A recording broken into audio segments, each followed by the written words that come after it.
Hello everybody, I'm GG and welcome back to this tutorial series. In today's episode I'm going to show you some possible ways of tackling a multi-block structure. When you're trying to create a multi-block structure, there's a couple of things you need to keep in mind, because not every multi-block structure is the same. What I'm going to create is like a 3x3 one high structure that consists out of diamond blocks in the outer ring and in the middle an emerald block that is placed last. So when you are thinking of a multi-block structure, you need to think of a way to check if it's your structure. For example, if the player right clicks a certain block in your structure, you're going to check the blocks relative to it, or once the player has placed the last block of the structure, you're going to check the blocks that are relevant relative to the block. And I'm going to tackle both of these techniques, but there are other techniques as well, which I can explain in a future video if you want to see them. But first let's go and do these two techniques. So what I said is the technique that tackles the last block placed. So public void on final block placed, and with my structure it's going to be the emerald block in the middle, so block place event E. Then of course you want to check if e.get placed block placed .get type dot equals material dot emerald block. Okay, if that's the case, then it means that a possible block is placed as the final block of a possible multi-block structure. That was a complicated sentence. So what we are going to do is we are going to take the block we just placed and put it in the variable of block center, e.get block placed, and that way we do not have to reference it to e.get block placed the whole time.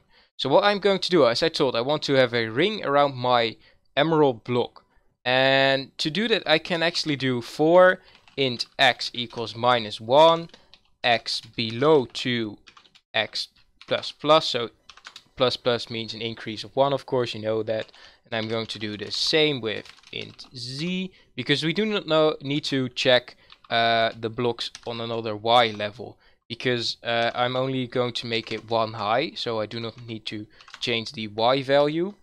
And what we are going to do is we are going to check if center.get relative, and relative is going to get the block that is relative to the previous block with the changes of the x, y and z given in it with the method. So we are going to change the x with value x, y with value 0 and z with value z, so that we know with the for loop we're going to loop around it, but we're also going to loop in it. So what we are going to do is we're going to .get type and not temperature .get type, and it should equal material diamond block.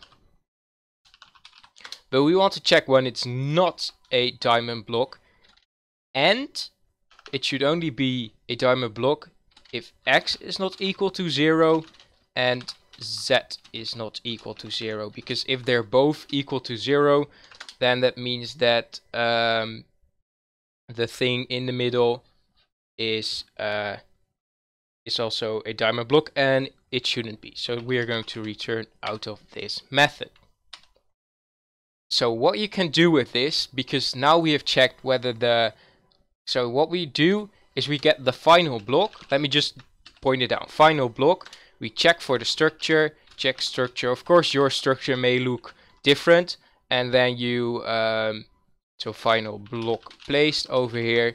Check structure. And if it's the structure, do something. In our case it's just going to be a broadcast message, because it's not really interesting for the tutorial to actually do something with the structure, because that would take a lot of time and it's not relevant to this case. So the other way, of course you need to also save the location or some other method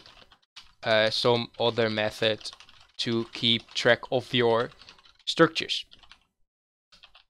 because the player needs to do something with the structure, otherwise it wouldn't be a multi-block structure. Okay, so event handler public void on player, click the structure. So when the player right clicks the emerald block in the middle, player interact event, of course, interact event E, then it should do something as well. So we can either keep track of all the structures, or we can check when they try to use the structure, if it's a structure. But of course this might get quite resourceful if you have hundreds of players in your server. So I recommend this structure. It's kind of a bit of a yeah, more difficult, and it takes more effort to set this up, but it works nicer in comparison to this way. So what I'm going to do is, of course, I'm going to check if e.getHand is not equal to equipment slot dot hand, or if e.getAction is not equal to action dot right click block, because if it's not the case, then we just return out of the function and we do not want to do anything over here. But if it is the case, so if we click with the main hand, right click a block with the main hand, then what we want to do is, if e.getClick block, because interact event can also be clicked entity, click block I mean, does not equal null, then what we are going to do is e.getClick block should equal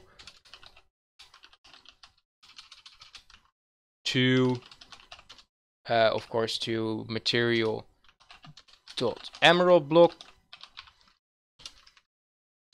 and if it's equal to material dot emerald block, and it keeps on putting the e over here, it's really annoying, then we are going to do the same as over here with the centered and the message as well.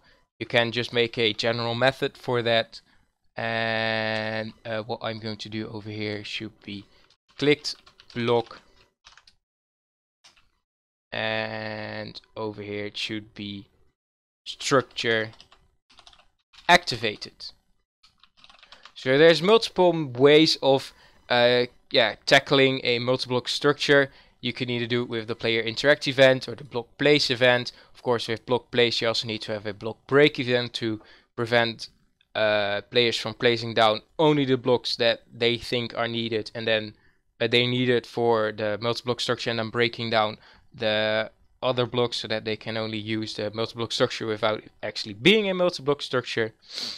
And over here it's just the click structure, but it's more resourceful. So you can pick which method you'd like, or you can come up with another method and notify me of that. So let's go and check this out on the server. See you over there. Sorry, we're back inside of the coding part again. I noticed a mistake I made over here. This is not going to work the way you want it. So what we are going to do is over here just create an if statement, x equals 0 and z equals 0. Then we are going to do nothing, and else we are going to return out of the method. And the challenge for today's video is to figure out why this would not work. Let me know down below in the comments whether this would not work, and I will actually copy this towards there so that you get the correct code. Sorry for the mistake. Now let's go into the server for real. So we're inside Minecraft now, start up the server, and let's go check out what we have created. And I've prepared the little circle of diamond blocks.